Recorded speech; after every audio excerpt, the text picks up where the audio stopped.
Bien, bonjour à tous ceux qui écoutent en direct, puis par la suite pour les enregistrements, soit sur notre site pour Chris.com ou sur YouTube, bien sûr. Bien, aujourd'hui, nous allons poursuivre cette, euh, cette découverte ou redécouverte ou cheminement, dépendamment où chacun en est rendu, dans cette lettre aux Romains. Et aujourd'hui, bien sûr, on va voir le chapitre 13, un chapitre important. On se souvient que des chapitres 1 à 11, hein, Paul fait beaucoup la différence entre le juif, non-juif et tout ça. Et à partir du chapitre 12, il met les bases solides pour la vie chrétienne, pour ceux qui sont chrétiens. Et le verset clé du chapitre 13, ne devez rien à personne, si ce n'est de vous aimer les uns les autres, car celui qui aime les autres a accompli la loi. Et ça va être intéressant parce qu'on va voir aussi accompli la loi, qu'est-ce que Paul voulait dire par ceci. Mais la semaine dernière, au chapitre 12, rappelons-nous que Paul dit de s'offrir en sacrifice vivant pour Dieu. C'est notre culte raisonnable. Puis quelqu'un qui offre ce culte raisonnable à Dieu, vit selon Dieu, est transformé par Dieu, vit selon l'Esprit, vit selon ce que Dieu attend de lui dans la sainteté de cette nouvelle vie. Paul met l'emphase aussi sur avoir le mal en horreur, une horreur. Il y a des gens qui s'offusquent, qui se scandalisent à plein de choses, mais là, avoir le mal en l'horreur, ce qui est mal, et s'attacher fortement au bien, à ce qui est bien, ce qui est juste. Ceux et celles qui font partie de l'Église de Christ ont reçu des dons pour l'utilité de tous, qui est pas, mais les utiliser humblement. Le don n'est pas pour soi égoïstement, non, c'est pour donner, partager et servir avec zèle et intégrité le Seigneur. Persévérer dans les prières, dans toutes circonstances, dans toutes les situations. Et ça nous rappelle, hein, dans Romains 8, hein, tout concourt au bien de ceux qui aiment Dieu. L'amour du prochain fait partie intégrale de l'Évangile, est au centre de tout ce que nous vivons et pratiquons, puis prendre part aux souffrances, aider les frères qui souffrent. Et on peut le faire de nos jours à distance, hein, avec des soutiens financiers, des prières, tout. Et on peut participer, prendre part à leur souffrance, aimer son prochain. Ça inclut aussi d'aimer ses ennemis. Puis ça, c'est difficile parfois, mais c'est ce que Jésus a fait. J'étais son ennemi, vous étiez ses ennemis, mais par amour pour nous. Puis quand on s'est approché de lui, puis il nous a pardonné, waouh! Avoir les mêmes sentiments. Se réjouir quand un frère se réjouit, quand Dieu les bénit. Participer à leurs besoins, puis vivre ensemble dans un esprit de paix. Être prévenant. Pleurer avec eux quand ça va mal. Les mêmes sentiments les uns envers les autres. Puis, un chrétien doit surmonter le mal par le bien. Et Paul va en parler, va reparler de l'amour, de surmonter le mal par le bien au chapitre 13. On se souvient que la lettre de Paul avait 0 chapitre, aucun chapitre à l'origine, et que ça a été rajouté pour qu'on puisse se repérer plus facilement. Mais sa lettre, Paul répète, revient avec les mêmes thèmes comme on a vu depuis les tout premiers chapitres de sa lettre. Et c'est ce qui va nous permettre d'aller continuer cette belle lettre. En passant, avant d'aller plus loin, j'aimerais souhaiter bonne fête des mamans à celles qui sont en direct et qui écoutent. Et je pense à mon épouse aussi, qui est mère de nos enfants. Puis, merci. Un merci à toutes les mamans qui se sont dévouées, qui ont fait des choses que les hommes, parfois, on passerait tout droit. Merci. Merci pour tout ça. Puis, vous êtes une bénédiction du Seigneur. Avant d'entamer ce chapitre, allons devant le Seigneur. Seigneur Tout-Puissant, toi qui es créateur, auteur de tout, de la vie, du respect, de la création, de tout, c'est à toi qu'on se tourne. Et tu nous as laissé des paroles écrites pour qu'on puisse s'y référer, pour apprendre de toi, comprendre ce que tu attends de nous, cheminer pour toi, t'aimer de tout notre cœur et nos forces, Seigneur. Fait que aujourd'hui, éclaire-nous, guide-nous dans tes paroles et qu'on en sorte tous édifiés, exhortés. Tu nous parles, Seigneur, par ta parole. Tu m'as parlé encore cette semaine et je t'en remercie, Seigneur. On a besoin de ces choses. On est souvent des auditeurs oublieux. Merci, Seigneur. Accompagne-nous en ton saint nom, Jésus-Christ, le Maître, le Seigneur, le Sauveur. Amen. Bien, lisons en premier le chapitre. Que toute personne soit soumise aux puissances supérieures, car il n'y a pas de puissance qui ne vienne de Dieu, et les puissances qui subsistent ont été établies de Dieu. C'est pourquoi celui qui s'oppose à la puissance s'oppose à l'ordre que Dieu a établi. Or, ceux qui s'y opposent attireront la condamnation sur eux-mêmes. Car ceux qui gouvernent ne sont pas à craindre quand on fait des bonnes actions, mais seulement lorsqu'on en fait de mauvaises. Donc, veux-tu ne pas craindre les puissances? Fais le bien et tu en seras loué, car le prince est le ministre de Dieu pour ton bien. Mais si tu fais le mal, crains, car il ne porte pas l'épée en vain, parce qu'il est ministre de Dieu, pour faire justice en punissant celui qui fait le mal. C'est pourquoi il est nécessaire d'être soumis, non seulement à cause de la punition, mais aussi à cause de la conscience. C'est aussi pour cela que vous payez des impôts, parce qu'ils sont les ministres de Dieu, en s'appliquant à ses devoirs. Donc rendez à tous ce qui leur est dû. Le tribut à qui vous devez le tribut, les impôts à qui vous devez les impôts, la crainte à qui la crainte, l'honneur à qui l'honneur. Ne devez rien à personne, si ce n'est de vous aimer les uns les autres, car celui qui aime les autres a accompli la loi. En effet, les commandements, tu ne commettras pas adultère, tu ne tueras pas, tu déroberas pas, tu diras pas de faux témoignages, tu convoiteras pas, et tout autre commandement, tout cela se résume dans 7 paroles. Tu aimeras ton prochain comme toi-même. L'amour ne fait pas de mal au prochain. L'amour est donc l'accomplissement de la loi. Et vous devez faire cela vu le temps où nous sommes, car c'est ici l'heure de nous réveiller enfin du sommeil, puisque le salut est maintenant plus près de nous que lorsque nous avons cru. La nuit est avancée et le jour approche. Dépouillons-nous donc des œuvres de ténèbres et revêtons-nous des armes de lumière. Marchons honnêtement, comme de jour, et non dans les débauches et dans l'ivrognerie, dans la luxure, dans les impudicités, dans les querelles et dans l'envie. Mais revêtez-vous du Seigneur Jésus-Christ et ne flattez pas la chair dans ses convoitises.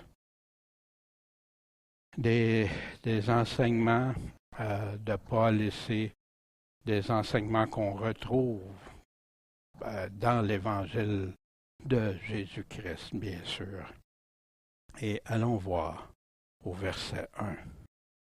Ici que certaines personnes, ou que des personnes, à part les chrétiens, non, que toute personne, puis il s'adresse à des chrétiens, bien sûr, que toute personne soit soumise aux puissances supérieures, aux autorités, hein, puissances supérieures, c'est qui? Les gouvernements, ceux qui sont en place, ceux qui sont là, qui ont été mis en position officielle, car il n'y a pas de puissance qui ne vienne de Dieu.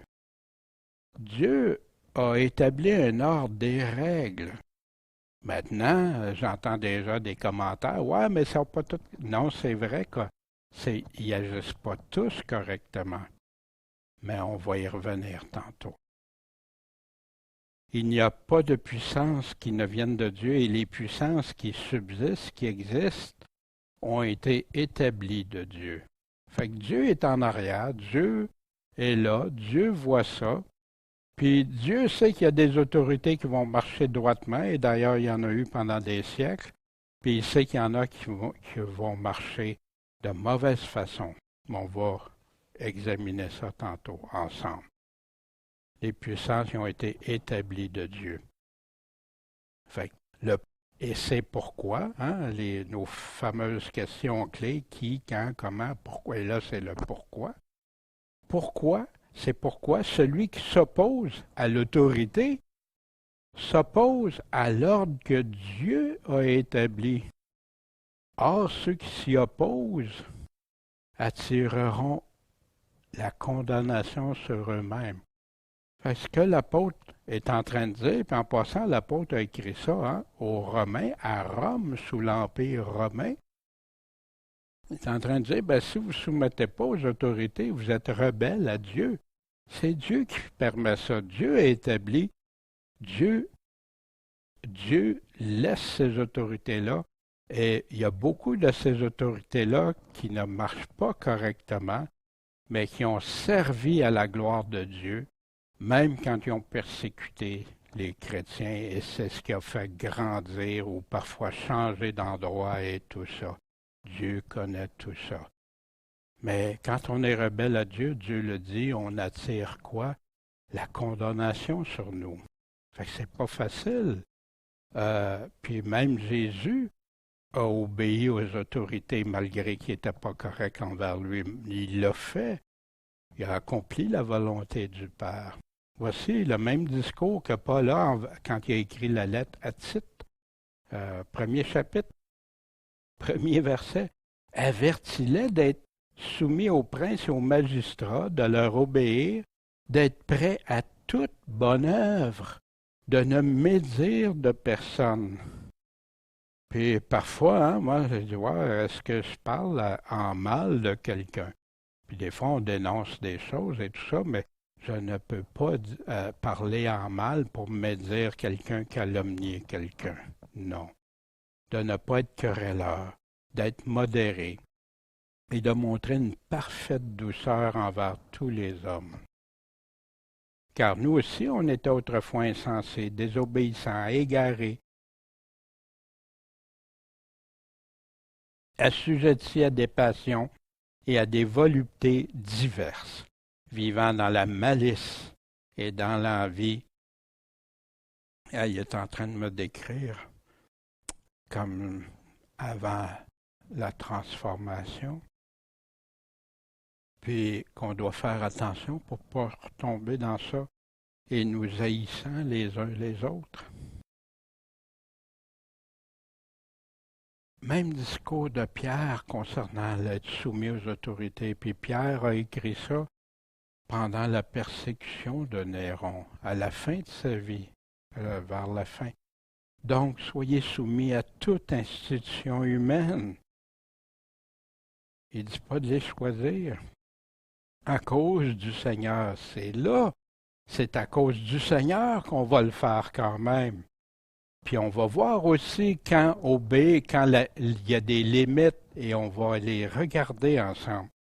Soit au roi, comme à celui qui est au-dessus des autres, soit au gouverneur, comme à des personnes envoyées de sa part, pour punir ceux qui font le mal et approuver ceux qui font le bien. Hein? Le même discours que Paul. Ils ont le même évangile. Car ceci est la volonté de Dieu qu'en faisant bien, vous fermiez la bouche à l'ignorance des hommes dépourvus de sens. Parce que Dieu veut que ses enfants marchent correctement, marchent dans le bien, marchent dans la justice, même si les autres sont injustes envers eux. Car ceci est la volonté de Dieu. Comme étant libre, non pour vous servir de la liberté comme d'un voile pour la malice. Ben oui, vu que je suis libre, je m'abrille avec ça pour marcher puis continuer d'être malin dans la malice. Mais comme des serviteurs de Dieu, rendez l'honneur à tous, honneur à tous, aimez tous les frères, craignez Dieu, honorez le roi. Honorez le roi. Et moi, je peux dire que j'ai été en défaut de ça, puis encore cette semaine, je réfléchissais à ça, puis pardon Seigneur, parce que des fois, je ne dis pas des choses qui portent à honneur à des autorités. Et je veux vraiment corriger cette situation et rester. Ça ne veut pas dire en passant de donner honneur aux positions des personnes, d'être en accord avec tout ce qu'ils disent, ce qu'ils font, c'est pas ça, là. Ils sont en position, c'est eux, je leur dois respect. Et il continue ici, domestique, c'est de serviteurs, employés, tous ceux qui sont soumis, qui ont des patrons. Soyez soumis à vos maîtres, à vos patrons, en toute crainte. Non seulement à ceux qui sont bons et indulgents. Ça c'est facile, quand j'ai eu des bons patrons, c'était bien plus facile. Mais aussi à ceux qui sont difficiles, parce qu'ils ne sont pas tous. Car c'est une chose agréable à Dieu que quelqu'un, pour ou par un motif de conscience, et c'est là un point central, endure des afflictions en souffrant injustement. Imaginez Pierre qui a écrit ça dans le temps des persécutions de Néron. Puis il continue. Quelle gloire, en effet, vous reviendrait-il si vous supportiez patiemment d'être battu pour avoir mal fait? Si tu fais mal. Mais si vous supportez patiemment la souffrance pour avoir bien fait, c'est à cela que Dieu prend plaisir. Puis il va nous expliquer pourquoi vous êtes appelés à cela, puisque Christ a souffert pour vous, vous laissant un exemple. On entend ça, moi je veux imiter Jésus-Christ, mais il nous a laissé cet exemple-là afin qu'on suive ses traces. Lui qui n'a pas commis de péché, qui n'a pas aucune fraude, aucun mensonge, qui est outragé, rendait pas outrage, maltraité, ne faisait pas de menaces, mais s'en remettait à celui qui juge justement au Père, lui qui a porté nos péchés en son corps sur le bois, afin qu'étant mort au péché, qu'on est mort, qu'on vive maintenant pour la justice, et par la meurtrissure de qui on a été guéri. Sans lui, impossible d'être guéri de notre façon de vivre d'autrefois, car vous étiez comme des brebis errantes. Mais vous êtes maintenant retournés au pasteur et à l'évêque de vos âmes, notre chef, celui qui nous conduit, le chef de l'Église, le patron. Mais tout ça, il y a des temps où Dieu, dans la parole, nous donne des exemples. Non, on ne va pas là, par contre. Quand est-ce qu'on peut être soumis, qu'on doit être soumis à Dieu plutôt qu'aux hommes? Voici, parce qu'il nous dit d'être soumis aux hommes, mais il y a un encadrement à ça. Voici dans Acte 5, une situation. Quand Pierre et les apôtres ont été emmenés devant le Sanhédrin, puis qu'ils ont arrêté. Ne vous avons-nous pas défendu expressément d'enseigner en ce nom-là, Jésus-Christ? Vous avez rempli Jérusalem de votre doctrine. De quelle doctrine? La doctrine de Jésus-Christ. La saine doctrine, l'évangile de Christ. Et vous voulez faire retomber sur nous le sang de cet homme. Mais Pierre Et les apôtres répondirent. C'est là où il y a une limite. Il faut obéir à Dieu plutôt qu'aux hommes. Si les hommes, dans ce cas ici, demandaient de faire contraire à ce que le Seigneur a commandé, non, on ne peut pas à ce moment-là. Mais ils ne sont pas partis en guerre contre eux, mais ils ont obéi au Seigneur. Puis, là, il explique, comme Jésus, Dieu l'a élevé à sa droite, comme le Prince et Sauveur, afin de donner à Israël la repentance et la rémission des péchés. Et nous lui sommes témoins de ces choses. J'enverrai les témoins, aussi bien que le Saint-Esprit que Dieu a donné. À qui? À tous ceux qui lui obéissent, à ceux qui lui obéissent, les apôtres disent.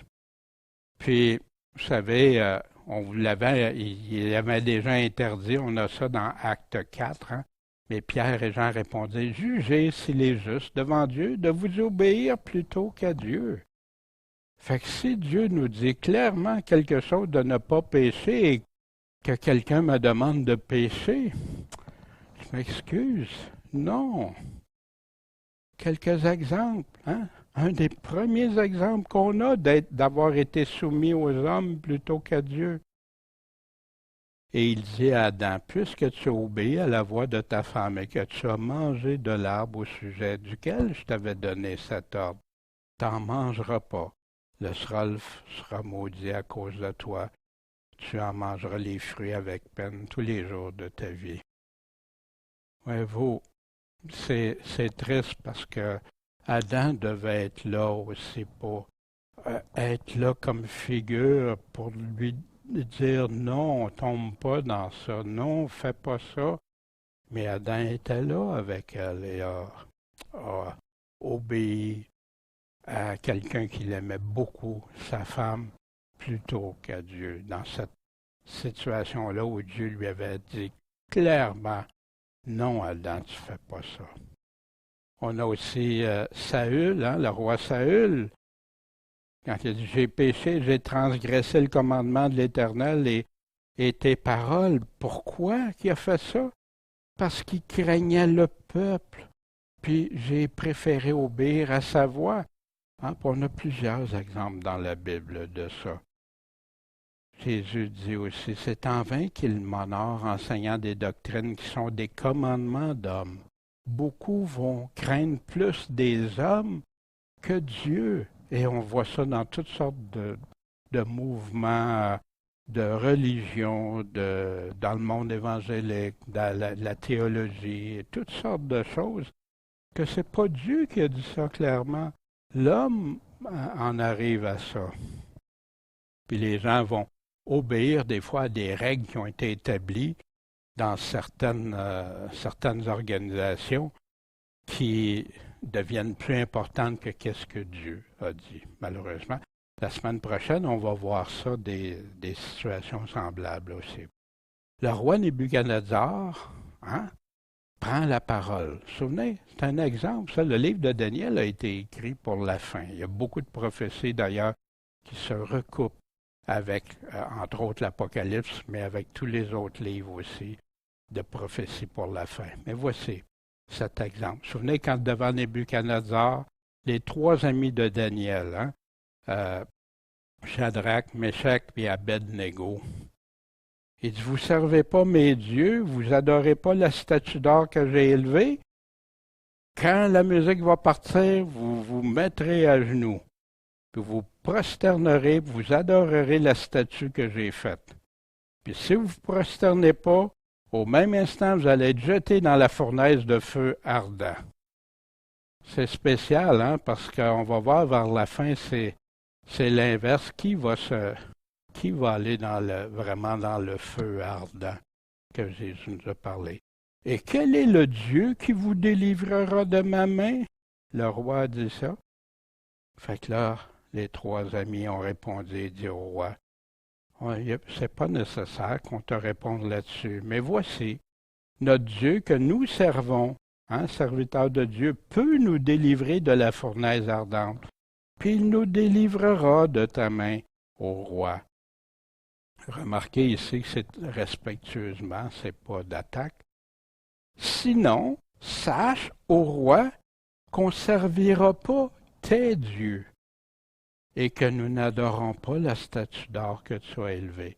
Ils ont pris position parce que là, le roi, parce qu'il se conformait, hein, il écoutait les autorités, tout ça, mais quand ils ont été rendus à commettre le péché d'idolâtrie, non.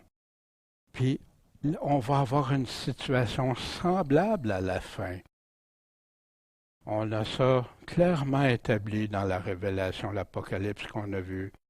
Puis la fumée de leur tourment, hein, ceux qui vont être dans le feu ardent, montera au siècle des siècles, puis n'auront aucun repos, ni jour, ni nuit. Qui ça? Ceux qui vont avoir adoré la bête et son image, cette statue, cette image, on ne sait pas la forme que ça aura, et quiconque aura pris la marque de son nom. Eux vont aller dans le feu ardent. Mais il dit, c'est ici la patience, la persévérance des saints, des chrétiens. Ce sont ici ceux qui gardent les commandements de Dieu et la foi de Jésus. Quand on aime Dieu, jamais on n'ira faire ça. Puis la foi de Jésus dit, Jésus, si quelqu'un me renie, je le renierai aussi. Cette fameuse marque de la bête que les gens, il y en a beaucoup qui ne réalisent pas qu'il va falloir que tu rejettes ton Dieu, que tu adores quelqu'un d'autre que Dieu pour avoir cette marque-là. Mais voici aussi dans Daniel, quand on fait confiance en Dieu, qu'on lui est soumis totalement, qu'on dit Dieu, c'est toi le patron. Voici. Fait que là, le roi a vu 4 hommes sans lien dans le feu, puis il leur arrivait rien. Puis même le 4e qui était avec eux, et pourtant il en avait mis juste 3, il avait l'air d'un fils de Dieu. Il a pris la parole, il a dit, Shadrach, Meshach, Abednego, serviteurs du Dieu souverain, tout à coup, hein? Sortez et venez. Puis là, devant tout le monde, ils ont examiné, puis ils ont vu qu'il n'y avait aucun dommage, aucune brûlure, le linge était intact, tout. Puis là, Nebuchadnezzar, qui, bien sûr, ça ne sera pas comme ça à la fin, parce que l'Antéchrist, je ne crois pas qu'il va dire ces paroles-là, béni soit le Dieu de Shadrach, Meshach et Abednego, puis qui a envoyé son ange délivrer ses serviteurs qui se sont confiés en lui, puis qui ont violé la loi du roi, l'édit, ce que le roi avait décidé, puis ont livré leur corps des sacrifices vivants afin de ne servir et n'adorer aucun autre Dieu que leur Dieu. Puis Dieu les a délivrés. On ne sait pas la part qui nous reste. Il y a des millions de chrétiens qui ont eu des choses terribles à subir, comme aujourd'hui d'ailleurs. Puis il y en a d'autres que Dieu délivre, on ne sait pas. Mais à chaque fois, il a donné la force, la capacité, puis des choses imaginées. Qui peut dire ça, que tu vas aller dans le feu, puis tu vas ressortir intact comme ça? C'est impossible sans que Dieu intervienne. Et ça nous fait réaliser qui est Dieu, qui est supérieur à tout. Il n'y a rien qui peut arrêter Dieu quand Dieu décide. Et faisons-lui confiance que quoi qu'il arrive, il va être avec nous au travers de cette épreuve.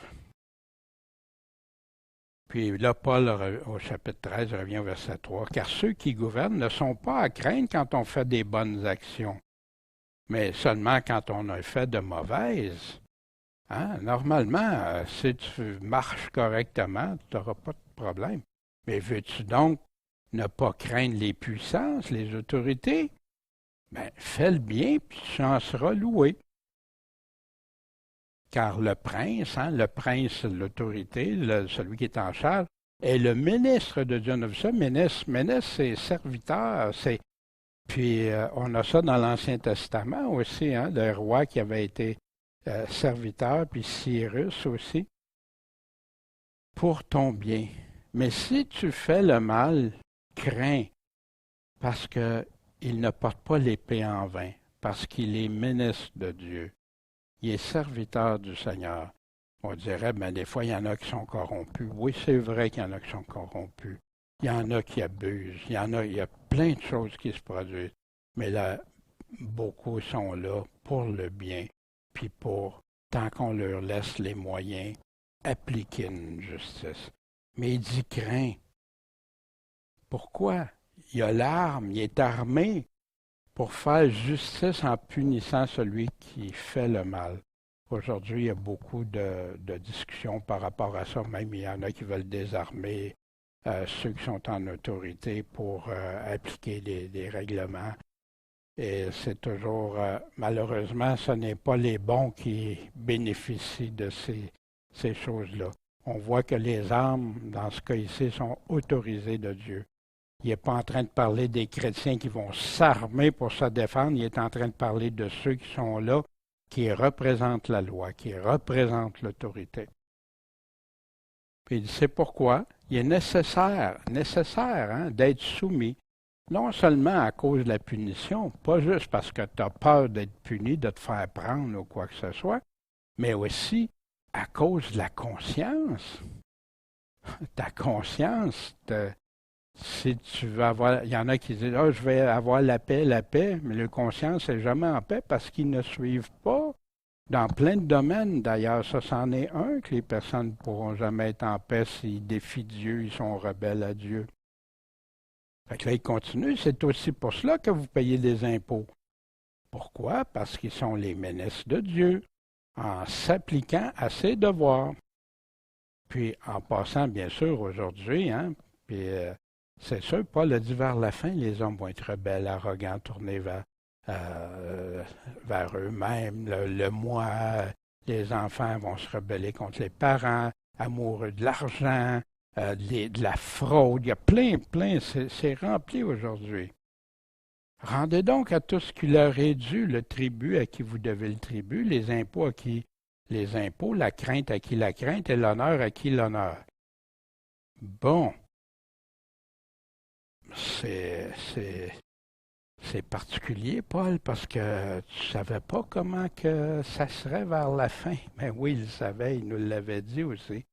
C'est pour ça qu'on a besoin de rester éveillé, puis de veiller, puis de prier, puis de rester attaché à ce que Dieu a dit et non pas ce qu'on subit qui veut nous faire changer, parce qu'il y en a qui marchent injustement, puis que nous, on se mette à marcher injustement aussi.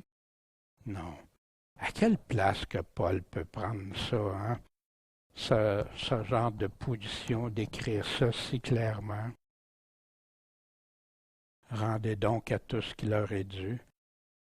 Alors les pharisiens, s'étant retirés, se consultèrent pour surprendre Jésus, le piéger dans ses discours.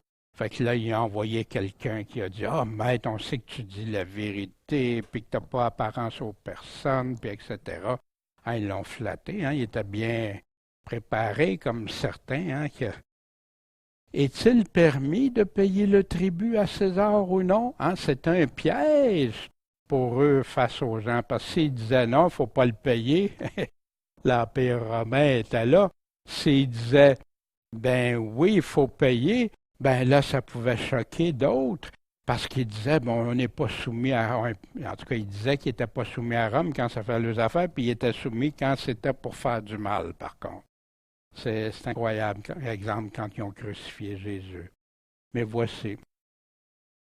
Mais Jésus, connaissant leur malice, répondit, hypocrite. Wow!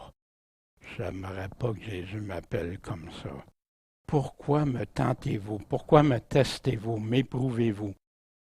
Montrez-moi la pièce du tribut. Ah, Jésus brillant, incroyable. Fait que là, ils ont présenté un denier.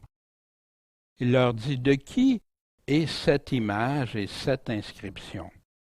Hein, parce que les Juifs avaient même leur propre monnaie, parce que, et pour justement pas avoir d'image, hein, parce que Dieu disait pas d'image taillée et tout ça. Il leur dit, de qui est cette image et cette inscription? Ben, de César. Fait qu'il a dit, ben, rendez donc à César ce qui est à César, puis à Dieu ce qui est à Dieu. Jésus a clairement coupé, séparé en deux les choses du monde. Oui, on vit dans le monde, il y a des choses que oui, quand on doit quelque chose à quelqu'un dans le monde, on lui doit. C'est pas parce que c'est chrétien. Mais les choses à Dieu, c'est à Dieu que tu le fais, que tu le rends. Et ayant entendu cette réponse, je n'ai pas été le seul à admirer ce qu'il a dit, ils l'admirèrent, puis ils sont partis. Ah, j'ai trouvé Jésus tellement brillant dans ça, dans cette réponse, et qui fait réfléchir aussi. Fait que Paul prenait ses enseignements de Jésus, comme Pierre, comme les apôtres. Fait que là, payez vos impôts, payez ce que vous avez à faire, ne devez rien à personne, si ce n'est de vous aimer les uns les autres. Que tu aies de l'argent, que tu n'aies pas d'argent, ça c'est la priorité. S'aimer les uns les autres, car celui qui aime les autres a accompli la loi. Fait que là, Paul, il nous rend-tu sous la loi, légaliste, ou comme certains diraient et tout ça? Ben non. On va aller voir ça, ça sera, c'est la loi, on est sous la loi de Christ. Même Paul dit, je suis sous la loi de Christ. On va aller voir cette loi si importante de Dieu. Donc, toutes les choses que vous voulez que les hommes vous fassent, faites-le leur aussi de même. Car c'est là la loi et les prophètes. Entrez par la porte étroite, car large est la porte spacieuse et la voie qui mène à la perdition. Il y en a beaucoup qui entrent, car étroite est la porte et resserrée est la voie qui mène à la vie. Puis malheureusement, il y en a peu qui la trouvent. Et voici la loi, une loi royale. Voici ce que Jésus disait dans sa loi, dans la loi qu'on a au travers de tout l'Évangile. Aimez vos ennemis, faites du bien à ceux qui vous haïssent, bénissez ceux qui vous maudissent, priez pour ceux qui vous outragent. À celui qui te frappe sur une joue, présente aussi l'autre joue. Wow, hein? C'est pas facile au début parce que quand tu as été habitué autrement. Et à celui qui t'ôte ton manteau, refuse pas ta tunique. Donne à quiconque te demande, et si quelqu'un t'ôte ce qui est à toi, ne le redemande pas. Et ce que vous voulez que les hommes vous fassent, faites-le leur aussi de même. Car si vous n'aimez que ceux qui vous aiment, quel gré vous en sera-t-on? C'est parce qu'il t'aime, lui, tu l'aimes, tu lui donnes. C'est pas ça que Dieu demande. Oui, on peut le faire, ça n'exclut pas ça, mais c'est pas ça. L'amour de Dieu, si Dieu a réagi comme ça envers nous, il n'y a pas personne qui aurait pu être sauvé. Faites-le leur de même. Puisque les gens de mauvaise vie aiment aussi ceux qui les aiment.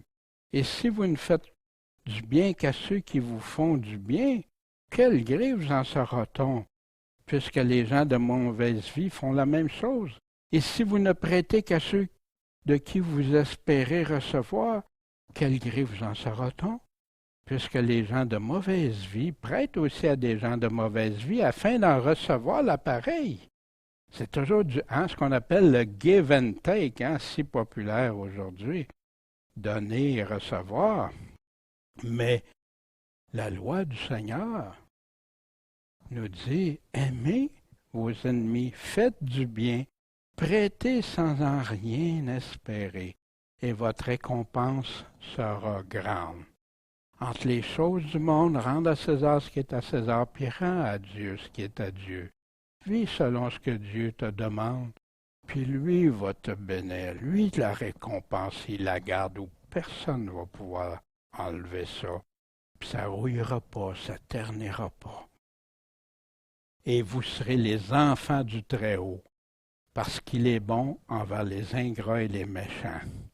Lui-même, Dieu, s'il voudrait, il pourrait donner juste à ceux qui l'aiment, mais non, il le fait quand même parce qu'il aime et il veut que tous en viennent à la repentance.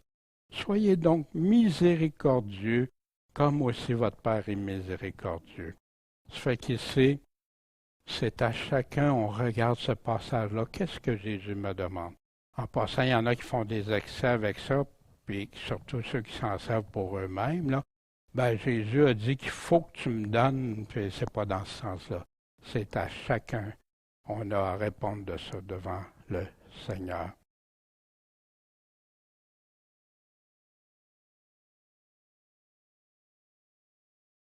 Verset 9. En effet, puis là, il va continuer.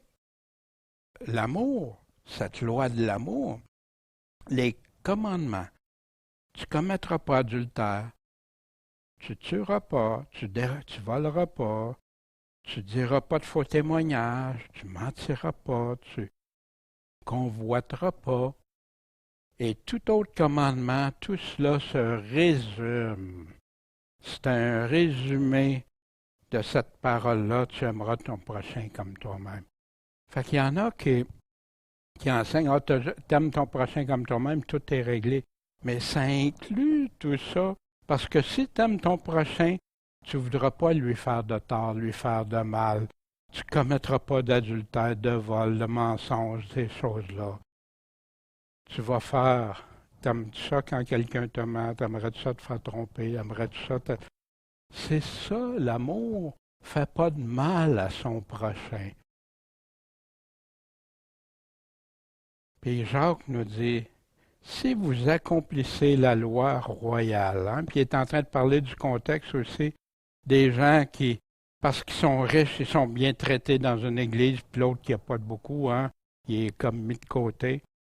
Selon l'Écriture, tu aimeras ton prochain comme toi-même, vous faites bien. Mais si vous faites exception de personne, tu choisis à qui tu vas aimer, qui ne t'aimera pas. Vous commettez un péché, étant convaincu par la loi d'être des transgresseurs. Car quiconque aura observé toute la loi, s'il vient à pécher d'un seul point, devient coupable de tous. En effet, celui qui a dit tu ne commettras pas d'adultère, hein, puis on va voir c'est qui, a dit aussi tu ne tueras pas. Or, si tu ne commets pas d'adultère, mais que tu tues, tu es transgresseur de la loi. Puis celui qui a dit ça nous a parlé de l'adultère, hein, que même la regarder pour convoiter dans son cœur, hein, devient adultère, que de haïr son frère, c'est être un tueur. Et ça devient l'équivalent de tuer dans son cœur. Celui qui a dit la loi royale de Jésus.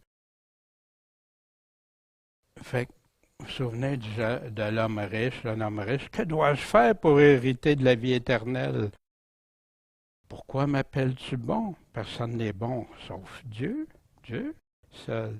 Tu connais les commandements, commets pas d'adultère, tue pas, vole pas, dis pas de faux témoignages, commets pas de fraude, honore ton père et ta mère. Fait que, maître, j'ai observé toutes ces choses dès ma jeunesse. Puis là, il avait posé la question, que dois-je faire pour hériter de la vie éternelle? Fait que Jésus va compléter, oui, c'est bien, c'est ça que tu dois faire, mais il te manque une chose. Va, vends tout ce que tu as et donne-le aux pauvres, et tu auras un trésor dans le ciel.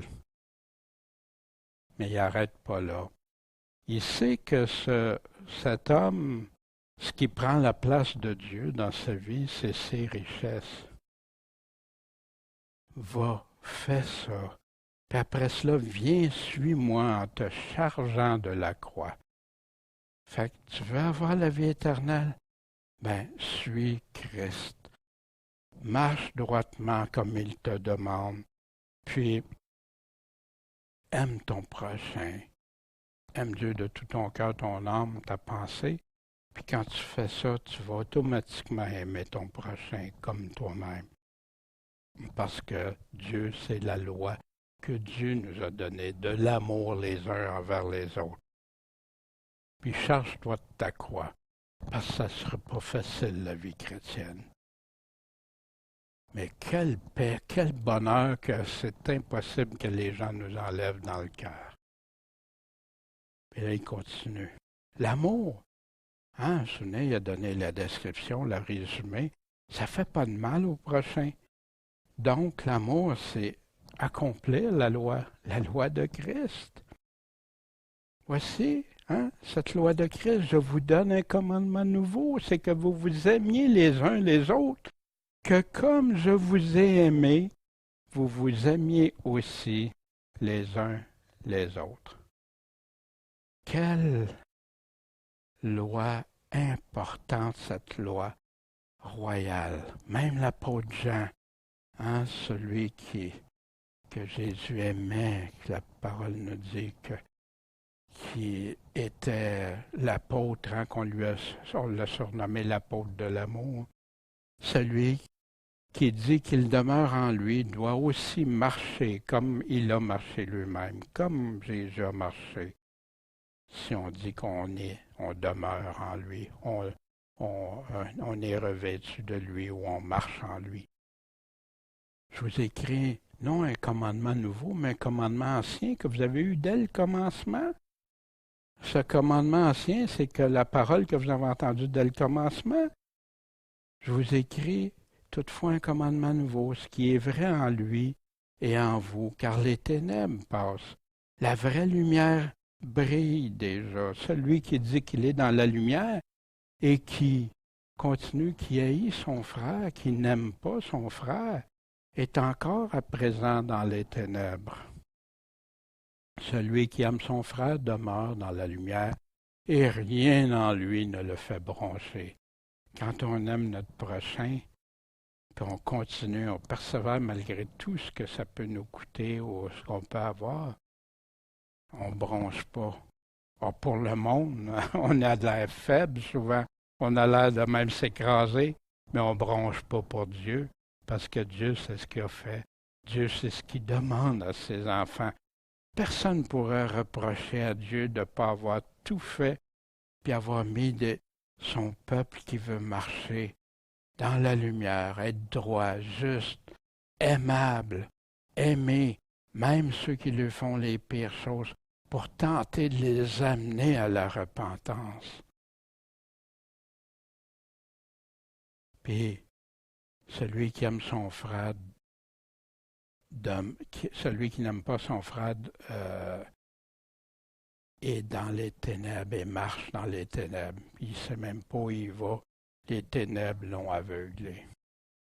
C'est triste et malheureusement, c'est ce qui se passe. Même au sein des églises, des fois où c'est malheureux. Mais on ne peut pas mentir. Il y a plus loin, il nous dit que si on dit qu'on est menteur, si on dit qu'on aime le Seigneur et qu'on haït notre frère. Aimer selon Paul, un passage tellement cité souvent à des mariages ou à des...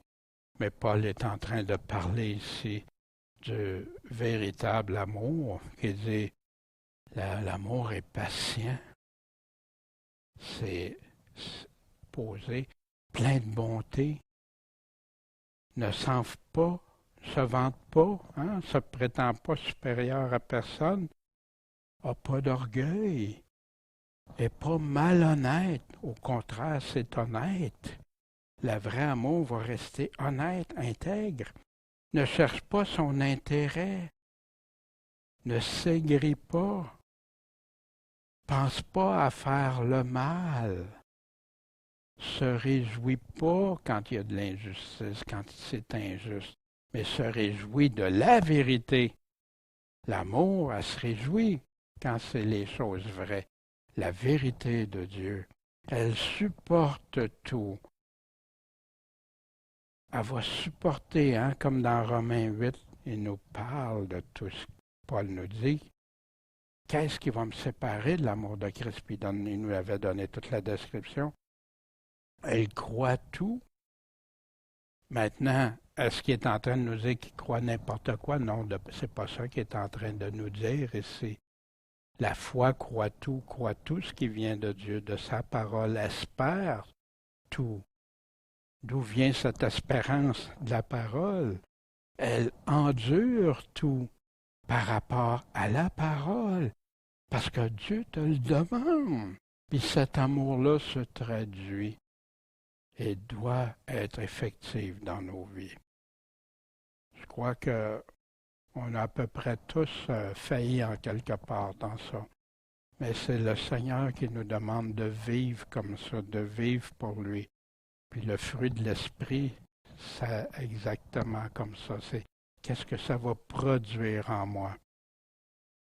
Et si on regarde, Paul nous parle de miséricorde, de bonté, d'altruisme. L'amour, c'est honnête, c'est humble, c'est la vérité qui est prime.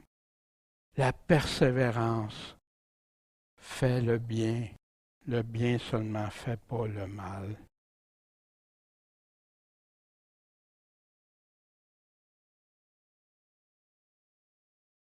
Et vous pouvez, non, vous devez faire cela vu le temps où nous sommes.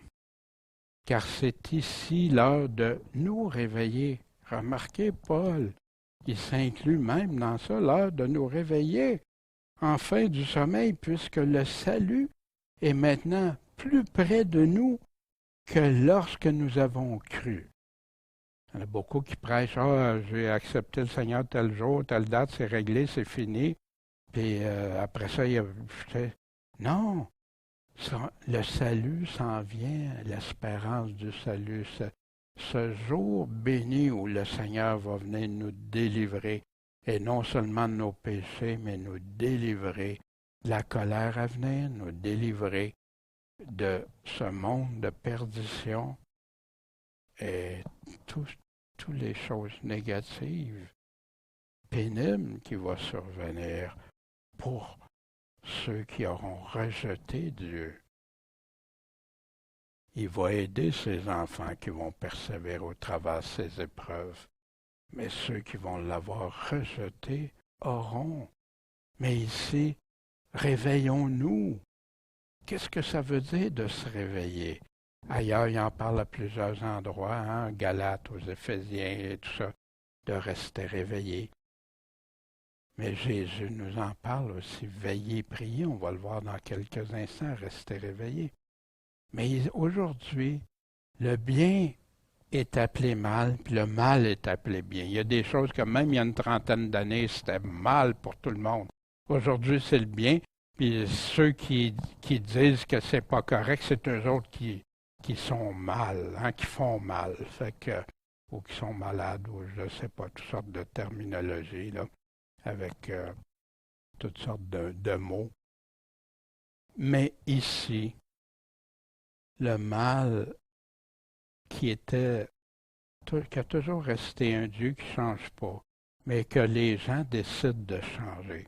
Malheur à ceux qui appellent le mal bien et le bien mal, qui font des ténèbres la lumière, hein, justement ce que Paul est en train de nous parler, de se réveiller, et de la lumière les ténèbres. Fait qu'ils inversent les choses. Ils font de l'amer doux, hein? Exemple, les promesses. Ils vont mettre beaucoup d'accent, mettre ça, mais les avertissements, l'amer, non, c'est doux pareil. C'est pas pour toi. Puis le doux, ben, ils le rendent amer. Et ça va, il y en a qui vont avoir à répondre de ça. Ésaïe qui nous parle du temps de la fin. En Amos, cherchez le bien et non le mal, afin que vous viviez, et qu'ainsi l'Éternel, le Dieu des armées, soit avec vous, comme vous le dites. Être avec Dieu, marcher avec Dieu, être revêtu de Christ. Haïs, cherche le bien, pas le mal, aime le bien, haïs le mal. Maintenez la justice. Peut-être que l'Éternel, le Dieu des armées, aurait-il pitié du reste de Joseph, hein? Parle ici du peuple d'Israël, mais la même chose pour son Église.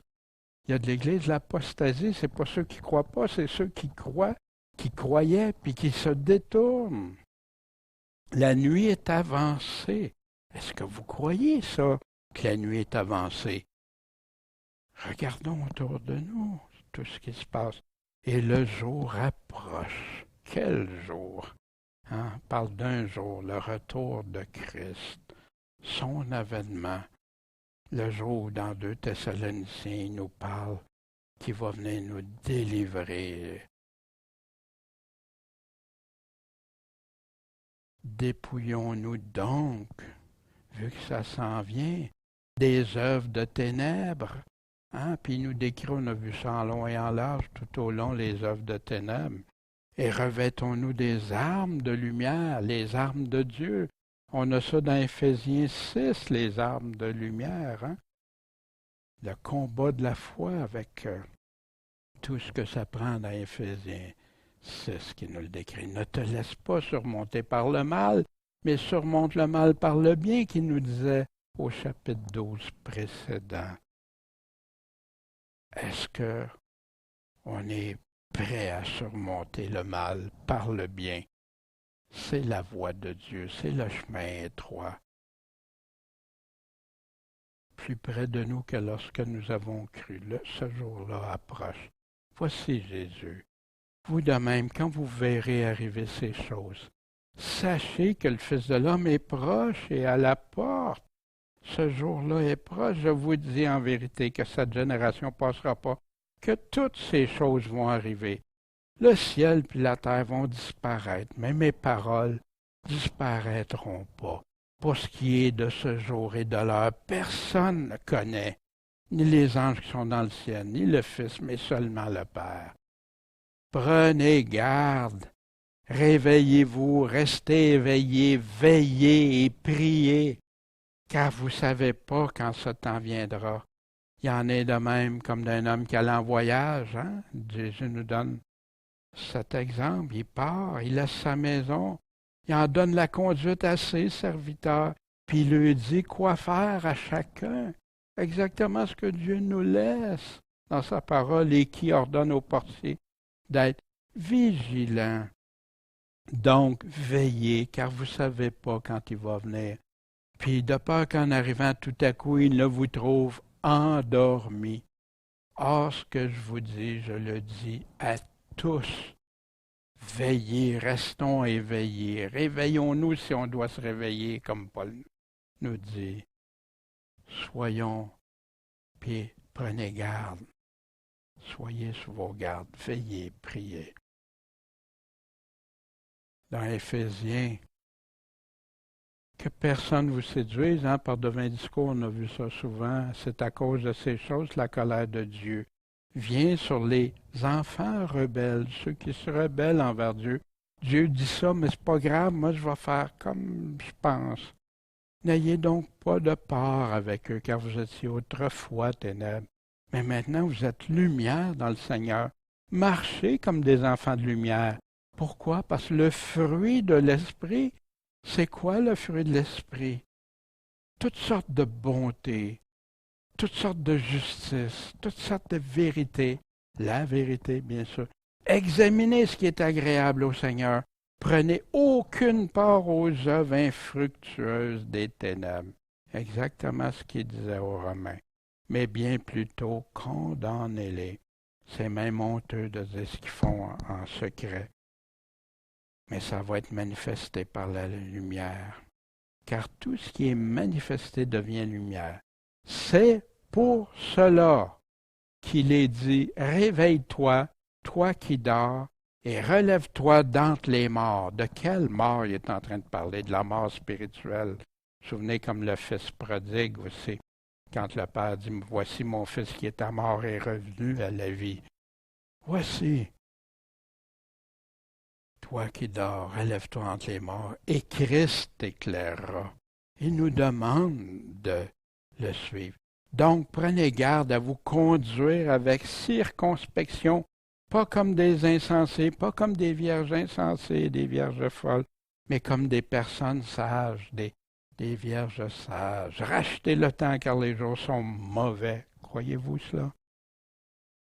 C'est pourquoi soyez pas sans prudence, mais comprenez quelle est la volonté du Seigneur. Par quelle place on va la trouver, la volonté du Seigneur? Dans ses paroles, dans ce qu'il nous a écrit. Il y a des gens qui se promènent partout, qui essayent de trouver la volonté de Dieu partout. Mais c'était là. Toutes les prédications, tous les messages qu'on a besoin d'entendre sont là. des enseignants, des prédicateurs sont là pour le mettre en lumière, pour ramener à ça et non pas y inclure leurs pensées personnelles ou de leur dénomination. Marchons honnêtement, comme de jour. Puis là, il va nous dire, marcher honnêtement, non dans les débauches, dans l'ivrognerie, la luxure, les impudicités, les querelles, l'envie. Puis vous vous souvenez aussi, Paul dit, il dit aux Corinthiens, puis il dit aussi Éphésiens, Éphésiens aux Galates, là, que de ne pas se tromper, que si on vit comme ça, tous ceux qui vivent comme ça, ou tous ceux qui vivent contraire justement au commandement que tantôt on a vu que Paul nous faisait référence, ne connaîtront pas le royaume de Dieu. Wow!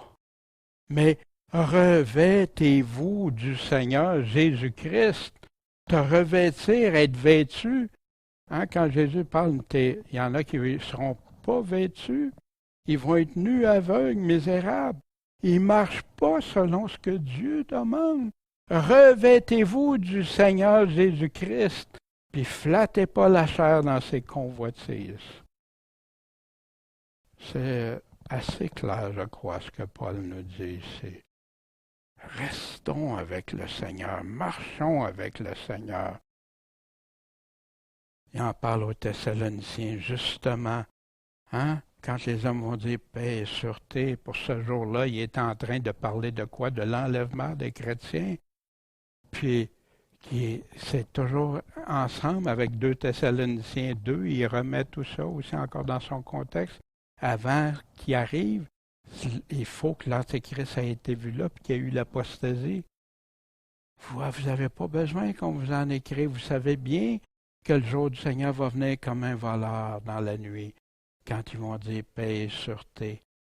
Puis, mais vous autres, faites-vous pas prendre que ce jour-là, vous soyez dans les ténèbres. Vous êtes tous enfants de lumière et des enfants du jour.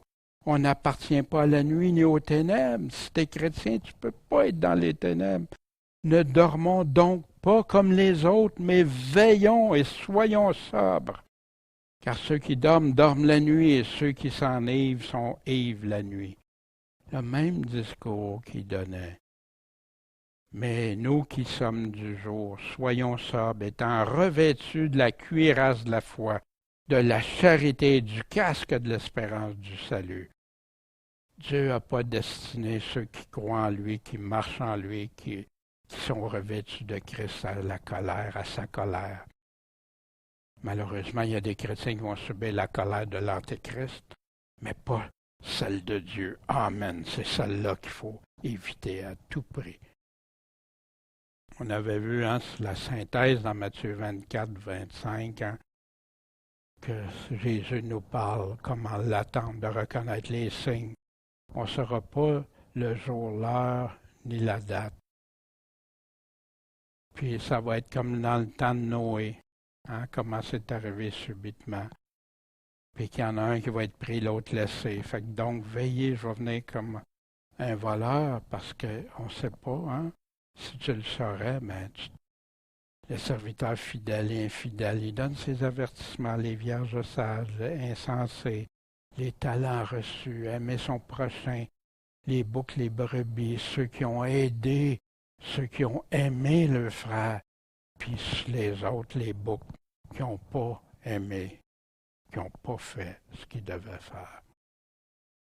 Ben, restons, veillons pour le Seigneur. Ce que Paul vient de nous parler, toute autorité est connue de Dieu et tous les chrétiens devraient leur être soumis comme Dieu le demande. Ils vont tous avoir à répondre à leur Créateur de leur gouvernance. Et en passant, on sait qu'à la fin, ils vont se rebeller contre Dieu. Le psaume 2 est si clair sur ça. Puis dans l'Apocalypse, bien sûr. L'amour est essentiel à la vie chrétienne et est ce que le Seigneur a commandé, comme lui-même nous l'a si bien démontré. La connaissance de l'Évangile peut transformer et faire passer des ténèbres à la lumière pour tous ceux et celles qui veulent s'y conformer, puis être soumis à leur Créateur, même quand ça semble à notre détriment. Si on aime Dieu, on lui obéit. C'est ce que Jésus nous dit. Puis si on lui obéit, on lui démontre qu'on l'aime en lui obéissant. Lui est en arrière, lui voit tout, comprend tout, puis on va avoir des trésors que personne ne peut aller toucher.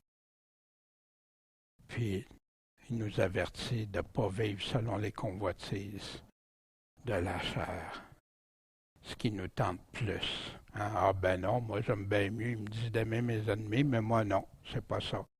Il me dit de ne pas me révolter, de ne pas me rebeller contre les autorités, mais moi non, c'est pas comme ça. C'est comme ça dans plein de domaines, dans la luxure, dans plein de choses. Le jour approche. Es-tu éveillé? Si tu ne l'es pas, tu es peut-être déjà tout sensible à tout ça, mais si tu ne l'es pas, réveille-toi. Réveille-toi. Puis revêt Jésus-Christ. Marche en vêtements blancs avec lui, puis tu ne le regretteras pas. Bon Père Céleste, merci pour ta parole. Merci pour toutes ces choses que tu nous laisses pour qu'on grandisse en toi. Puis tu nous as demandé de nous aimer les uns les autres. C'est pas toujours le plus facile, Seigneur, mais c'est là qu'on reconnaît le véritable chrétien, puis qui est prêt à mourir à lui-même, à s'éclipser pour laisser la place à l'amour que tu demandes d'avoir même envers nos ennemis. Seigneur, je te prie pour chacun de nous, que tu nous gardes dans tes voies, que là où on a failli, Seigneur, qu'on se tourne vers toi pour te demander pardon, puis de se détourner de ça, d'enlever ça de nos vies, puis de ne pas demeurer dans la rébellion vers toi, mais d'être avec toi, Seigneur. Puis, c'est en toi, avec toi, qu'on peut faire tout ça, qu'on peut porter des bons fruits pour toi, Seigneur, comme tu nous le demandes. Puis c'est pour toi. Donne-nous cette force, cette sagesse, ce désir, Seigneur, puis de surmonter le mal par le bien, de surmonter la haine par l'amour, pour qu'on soit tes véritables enfants. En ton saint nom, Jésus-Christ, Maître et Sauveur. Amen.